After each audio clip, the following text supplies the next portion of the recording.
Hello, everyone. My name is Gabe Mendez. Today is Monday, January 23rd. If you're watching this on replay, go ahead and skip forward about 2 to 3 minutes. If you're watching this live, today we're doing a state of the address, the buyer's market. I'm not going much into data because we did talk about the data last Monday on the market call. We discussed 4 different counties. We talked about what's happening nationwide in the market with the economy. We discussed what's happening with the job market. We talked about what's happening with the consumer pricing index. And I saw a couple of people take action. So Natalie Castro went out there. She created a video. We had Carolina went out there, created a video talking about the CPI, what's happening in the economy. That was a powerful call. If you missed it last Monday, go back in the Slack channel, watch last Monday's economy market update. The market's bouncing back. We're starting to see it all change. Okay, so we're not going to talk about stats today. We already went over that last week. And this morning at 8:45, if you missed the call, go back and watch it on replay. We had one of our lenders jump on the call this morning, talked about the interest rates. He's been in the business now for 15 years. He has multiple mortgage branches across the country. I've been working with him for 10 years. He said so this morning. Mortgage applications are back up 33% from last month. 33% mortgage applications are back out. Multiple offer situations are happening again. Buyers are starting to come back out. I don't know if you guys are noticing and seeing it. We're seeing it. I listed a home for sale on Thursday of last week for sale, active status. We had an all cash offer come in that was $30,000 above list price, all cash. We're talking $825,000, all cash. I countered back. We got him into escrow at 8:40 this morning. We just opened up escrow on my listing. Sitting on the market, not really happening anymore. Concessions, I'm representing a couple of buyers. I've already seen 3 of my offers get declined because we're asking for the 3-2-1 or the 2-1 buy down, and it's starting to get very competitive again. So what does this mean? What does this mean now that we're shifting back into this market? Here's what we're seeing. Number one, we're noticing that the sellers are still a little behind on the news. They're still thinking they're in this crazy market. And if they don't have an agent who's keeping abreast of the marketplace, then they're going to give closing costs credit. They're going to give that stuff. So right now is your opportunity to get your buyer. I believe we have a small window before the news catches up to the main media catches up with the marketplace. And then all the homeowners and all the sellers know we're bouncing back. And when that happens, you're going to see the credit go back. You're going to see all those closing costs get pulled back. What does that mean for you right now? Get out there and start pushing your clients, strongly encouraging them to write offers. Let them know this. This is the conversation Gabe Mendez, myself, I'm having with my client. I'm letting them know, I'll just role play a conversation I just had recently. Hey, Caesar, what's up? It's Gabe. Just want to give you a quick update on the market, let you know where things are at. So I just had a team meeting this past Monday. We went over the economy, we went over some of the market stats. This is what we're seeing. I talked to some of the team and some of the agents that were in business. So here's what we're seeing. We're noticing the listings are starting to go off the market sooner. Multiple offers are increasing and sellers are no longer paying closing costs. I don't know if are you seeing that yourself on Redfin and Zillow? Like things are starting to fly off the market a little faster. You guys are seeing my head nod. I'm talking to him if I'm on Zoom or if I'm in person. I'm like, you guys are starting to notice that too on Zoom, right? You're noticing that stuff. I'm letting them know what I'm seeing. Then I'm asking if they're seeing that as well on their end. And yes, the answer is yes. The answer is yes. It's already all over the data. The data is already showing it. It's already happening. So we let the client know, are you seeing it? Like, yeah, we're starting to see it. Then I tell them this, okay, look, we're going to have to shift our strategy a little bit and we're going to have to get a little more aggressive. So before, the last 3-4 months during this crazy market, you could get away with getting picky on a home. And, if it checks 90% of the boxes, you get it. We're shifting back into a market where we've continued to have low inventory, but we're shifting back into a market now where it's getting back into seller's favor. Remember, it's always been a seller's market, hasn't switched, but now we're going back into a market where we're switching to the seller's favor. So what does that look like, Caesar?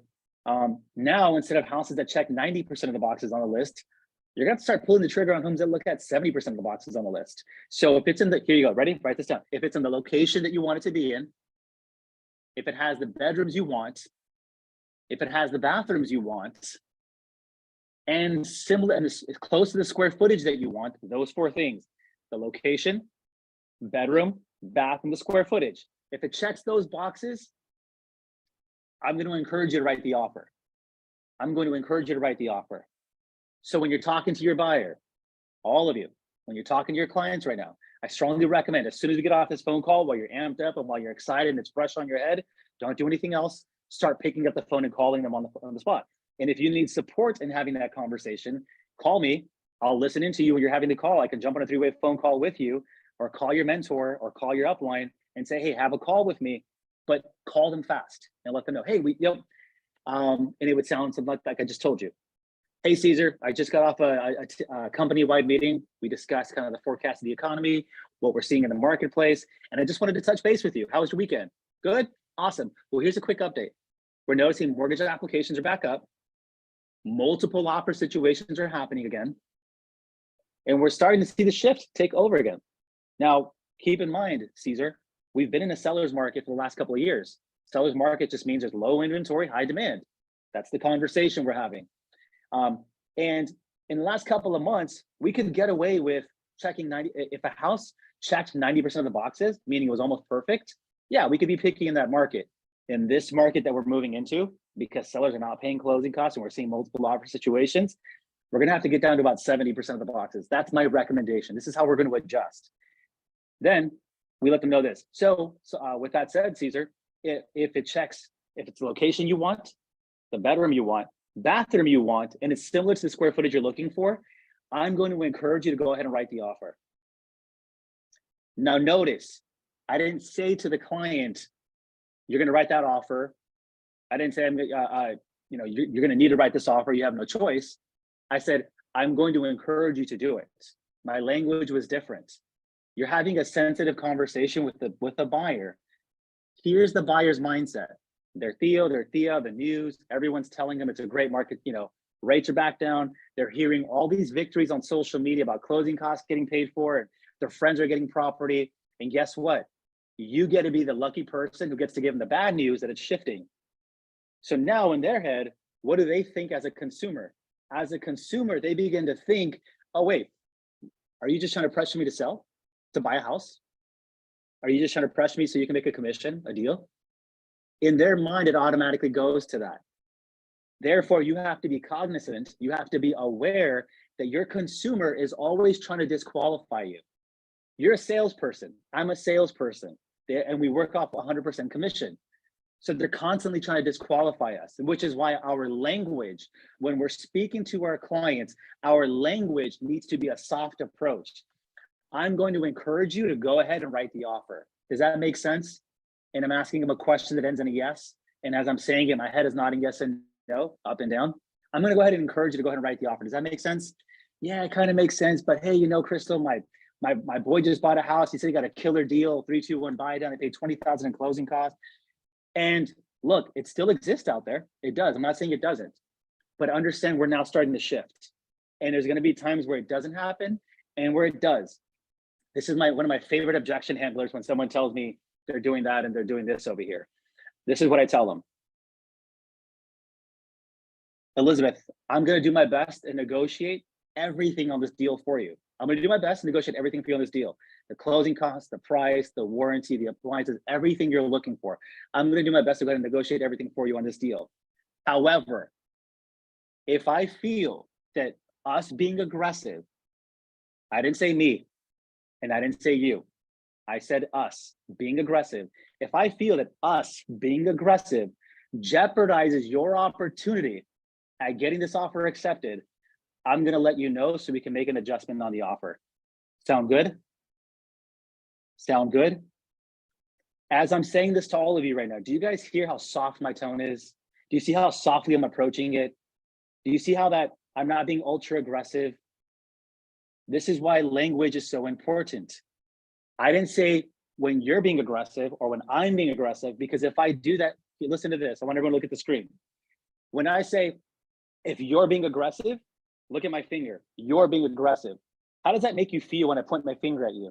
You're very defensive. You're like, whoa, what's going on with that? So when I say, if I feel that you're being aggressive, and let's just say you can't even see me, but when you hear when you're being aggressive, this is what it looks like visually.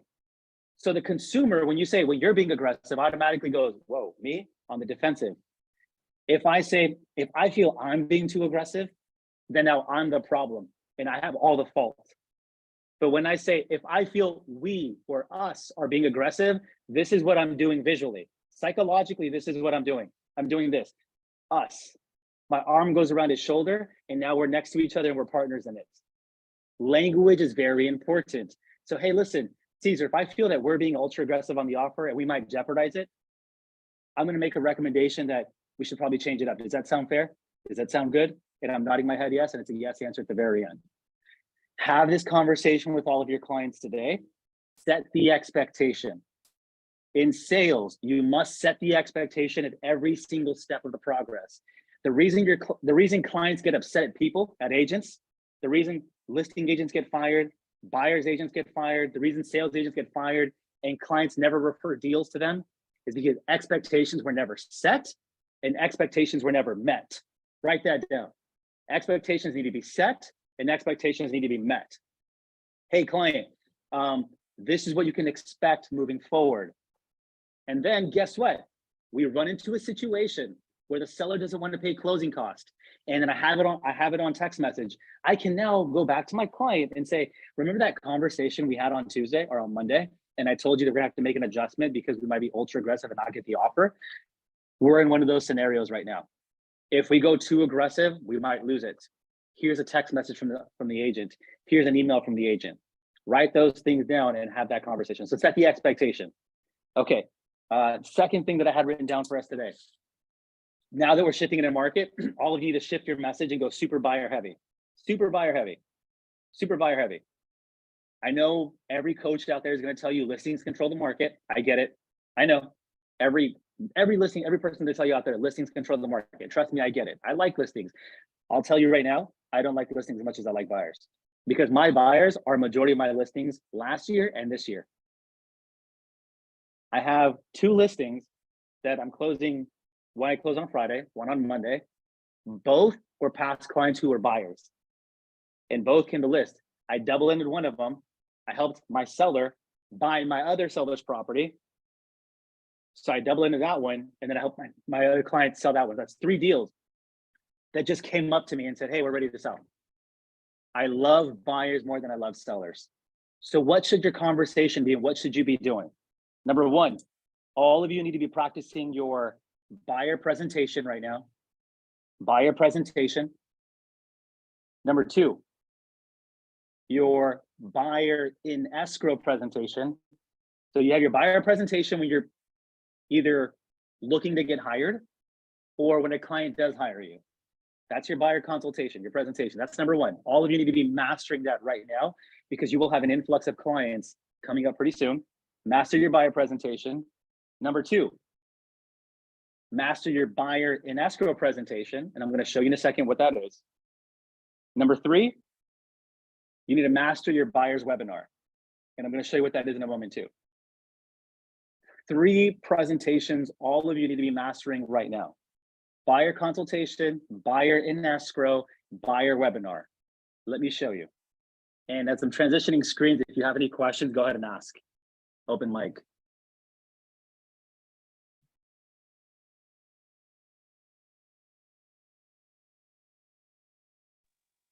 Hey, Gabe, yeah. quick Hello? question. So would you recommend that we do a post about this too, or just like talk to our buyers directly about the shift? The first thing all of you, I want you guys to do is go talk to your clients first while it's fresh. And then the second thing I want you to do is to make a post about it. But it needs to be a consistent conversation all the time. So it needs to be, you have it today, you have it Wednesday, you have it Friday, and then you start talking about your experience. I want you guys, remember, one time is good, but it's not good enough. One time is good, but it's not good enough. You might think, oh, I already recorded a video 3 weeks ago about how to qualify to buy a home. That's lost in all your posts. Do you guys really, and not all of you, but do we really, actually, let's put it this way. How many of you actually take time to go look at all the hundreds of followers you're following and go scroll back and look at all their old posts? Where's the video that they talked about on how to buy a home or what to do in a divorce situation? We never do it. We never do it. Our consumers are not doing it either. So if you talked about something back then on your video, and you did it over a week ago, I promise you, no one's going back and looking at it. The only time they will go back and look at your video is if you made it easy for them to do it. What do I mean by that? Look at this. And I haven't made it easy also, all right? So I'm not the best example, but I'm working on it.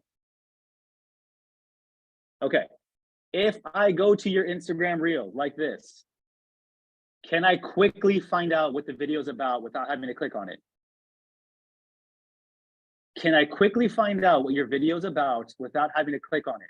Or do your videos look like my old ones like this, where there's nothing on there?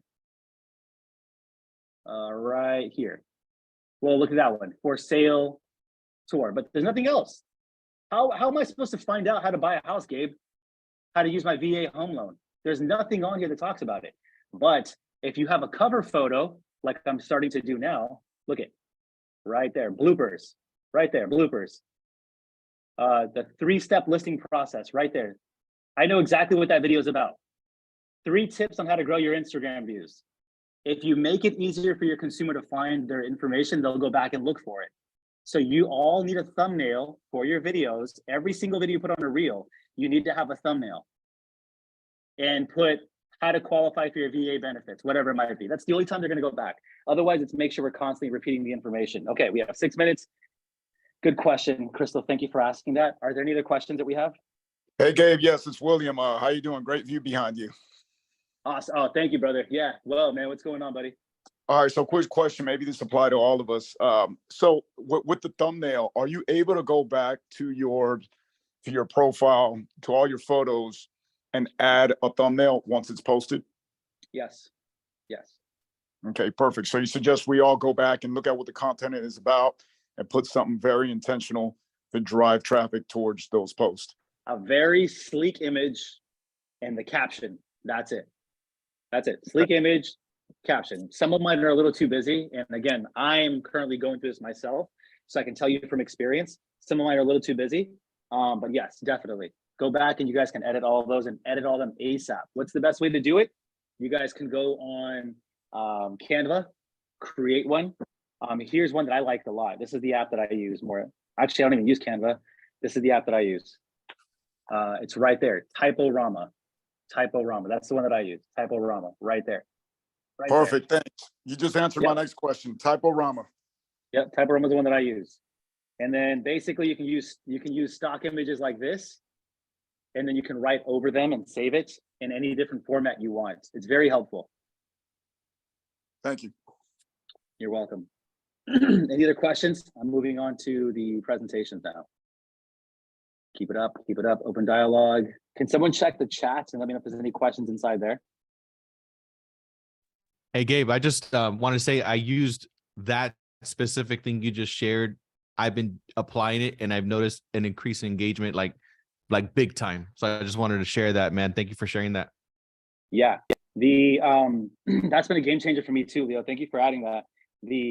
As soon as I started doing thumbnails on my videos, my views started increasing a lot more. Can you guys take a look at this? Look at my views on the videos that have thumbnails versus the ones that don't. Let's see if I can try to shift. Look at 800 views. Ready? Look at this. Those are, it's really hard to see. But anyways, if you go to my Instagram, you guys can see it. 30,000, 40,000 views on the ones that have thumbnails, 10,000, 12,000 on the ones that don't, even 800. So yeah, views will increase if you guys put a thumbnail on it. All right, share screen. Here we go, desktop 1. Okay, has everyone, here's like the buyer in escrow presentation. So step number 2, we talked about mastering your buyer in escrow, buyer consultation, and buyer webinar. Your buyer in escrow presentation. This is what you need to master right now. Once your client gets into escrow, you talk about what to do next. If you guys, by show in the chat, if you guys can drop it in the chat below, how many of you guys do not have an in escrow presentation for your buyers? Drop it in the chat. How many of you do not have an in escrow presentation for your buyers? If you don't, I will send it to you so you can use mine. And what I'll end up doing, Des says, I don't, Jomana says, I don't, me, I don't I don't. I didn't know about one. I don't. Okay, perfect. Great. Well, here's what I'm gonna do. After today's call, I'm gonna give you mine. This is the one that we use at the Gabe Mendez group. All of us use it. This is ours. Just follow this and it'll tell you the whole escrow presentation. You walk your clients through it, and maybe we can do a training on this one later on. I really like this. I really like this slide a lot. This is the one where we tell the client, hey, look, let your employer know you're in escrow. You're gonna have to take phone calls during escrow. You're gonna have to take appointments during work hours, phone calls during work hours, have to go to the bank. If you need help, we have a letter ready to go to your employer for you. We made it really easy for our clients. Isn't that brilliant? Isn't that amazing? Like, could you imagine sitting in front of your client saying, hey, you're gonna have to take phone calls during work hours. You're gonna have to leave early. Here's a letter already prepared for you. Just email it to your employer, let them know you're buying a house. Isn't that amazing? Like, it would just make all of you look like a professional, right? So I'm gonna go ahead and gift you guys my escrow presentation, the one that the team and I use, our presentation, excuse me. And you guys can just take this, give it to your graphic designer, have them rebrand it to your name, your logo, your face, your information, and let's get you guys looking like a professional. So this is the escrow presentation we want you guys to master. Here is the Gabe Mendez Group buyer's presentation. This is the one that we use when our buyer consultation. This is the one that we use when a client gets for their consultation when they're looking to hire us or when they've already hired us. We take them through the entire home buying process, like what it looks like, COVID safety, structuring the winning offer, investigating the seller position, everything, escrow explained, all the home buying fees, contingencies. We take them through the whole stuff, and then end up doing all that. So we're at 12:30. I'm going to leave it open for 1 to 2 more minutes. There's one more point that I had right here. And then point number 3, number 1, number 2, and here's point number 3. Ready? We all need to get louder with our buyer messaging. All need to get very loud with their buyer messaging. We are not loud enough. Very loud with our buyer messaging. My wife and I had just recommitted to doing our 2-Minute Tuesday Instagram videos every single week. Before, we used to do every single Tuesday. Oh, excuse me. We used to host a Instagram show called 2-Minute Tuesday at 2. Every single Tuesday at 2 p.m., we would upload a video that was under 2 minutes that talked about something in real estate, And what I'm going to show you is very embarrassing, but look at this. A little embarrassing, but let's take a look at it. Let me take these off.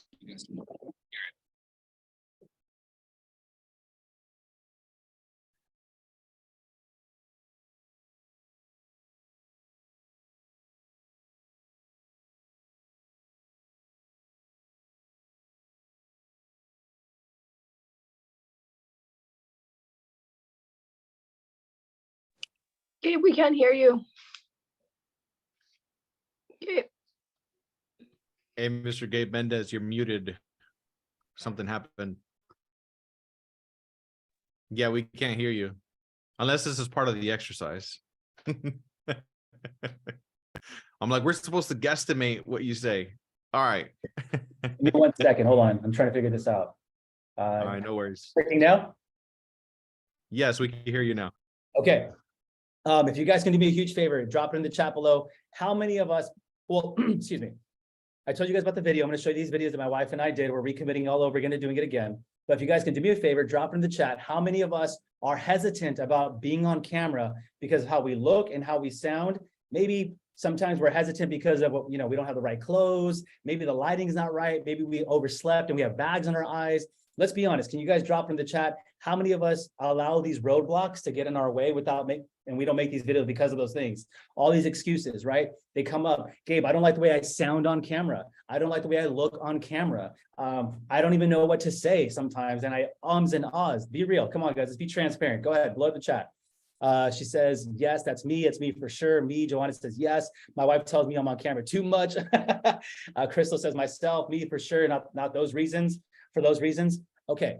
I'm going to show you videos from my wife and I that are really embarrassing that she doesn't like me showing anymore because of how we looked. But let me tell you one thing.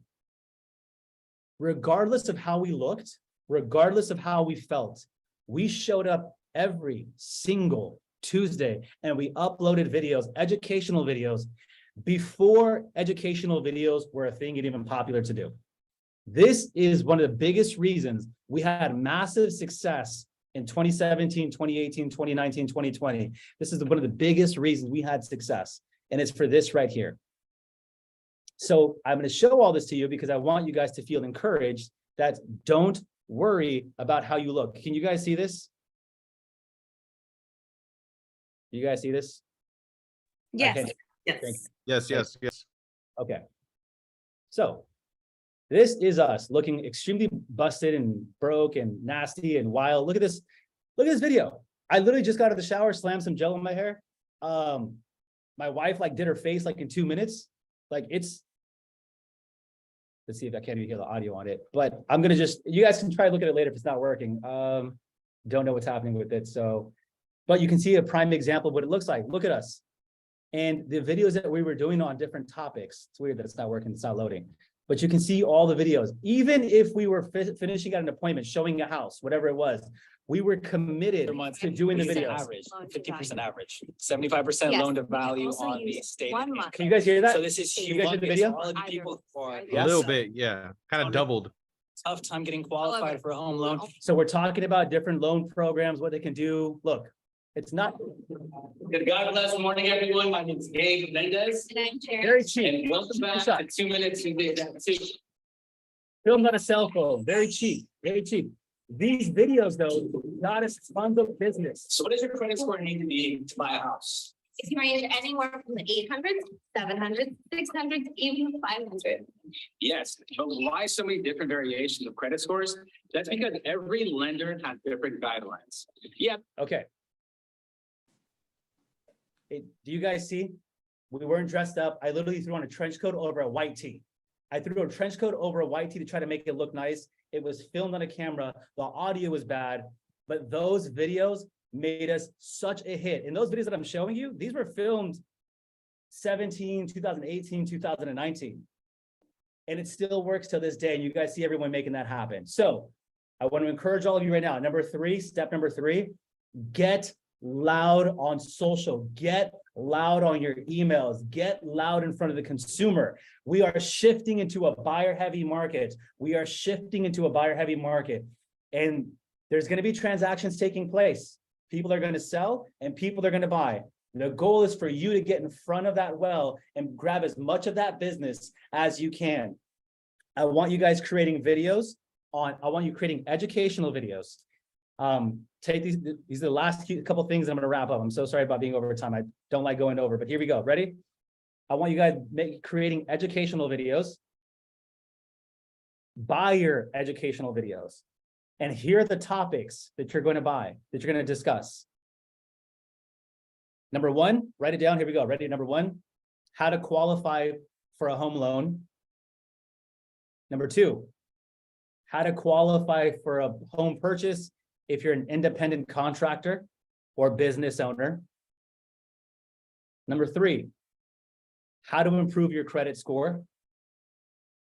Number four, the 5 items that you need to purchase a home. Number 6, how much of a down payment do I need? This is the title of the video. This is it. Once you're finished with those videos, like scripting it out and writing it all out, once you're finished with that stuff, last point is this. I want you to take those same videos and I want you to turn them into infographics. I want you to turn them into infographics. The ones that have pictures on them and people can share and do all that stuff. I want you to take that and I want you to turn them into infographics. Now you have your video and you have your infographic. Here's where you're going to post it. On Facebook, you're going to post it into community pages that you want to get into. If you want to break into a luxury market, if you want to break into a coastal market, if you want to break into a residential market, let's just say the city San Diego. If I want to break into the city of San Diego community page, I go join the community page. or dads in San Diego, or dads who hike in San Diego, or Chula Vista, whatever it is, whatever community page you want to be part of, and you're going to help educate the consumer and post your video into the community page. Number two, you're going to send an email blast to your entire database, friends, family, coworkers, everybody. Hey guys, I just created a new video about how to qualify for a home purchase if you are an independent contractor or a business owner. Please watch it. And if you know of anyone who owns a business or it's an independent contractor that writes everything off on their taxes, have them watch this video. And you can talk about the bank statement program, the stated income loan, whatever. Number three, you're going to Gabe, post it. I'm sorry, repeat that sentence one more time on what that email message is going to look like. You're going to send an email blast to your entire database with the video, whatever video it is, whichever one you record, and letting them know this video is here. And I use the example of a business owner or independent contractor qualifying for a loan. So, hey, listen, hey, please watch this video. And if you know of an independent contractor or business owner who's looking to purchase a home, have them watch this video to learn how they can qualify. And in that video, of course, you're going to talk about all the different loan options and stuff like that you know. And if you don't have loan options, reach out to me. I'll put you in contact with a lender. You can sit down on the phone with him for 5 or 10 minutes and ask him all these questions. Hey, so Gabe said I need to make a video about how to qualify for a loan if you're an independent contractor or a business owner, although I know nothing about real estate. So lender, can you tell me how that works? And I promise you, the people that I do business with, because I send them so much business, they will sit down with you and they will answer your questions. And if they don't, that's okay, because I'll find another lender that can. So I need you guys to please call your lender if you don't have the answers to these questions and ask them that. You're going to post it to Instagram, Facebook, Yelp, Google, and every other thing. Same as your infographics. Last point is this: you're going to recycle that video once a month.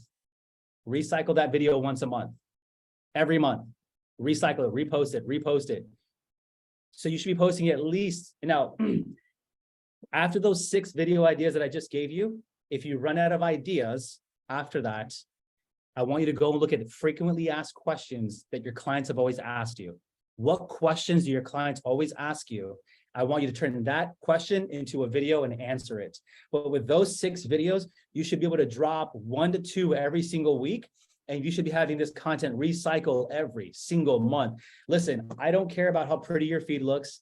I don't care about how I mess it all up and you had quotes on one side and you had pictures on the other. That's not my concern. My concern is making sure that you have the best financial year this year. That's my concern. I need to make sure that you have an abundance of cash sitting in your bank account. I need to make sure you can take any vacation that you want.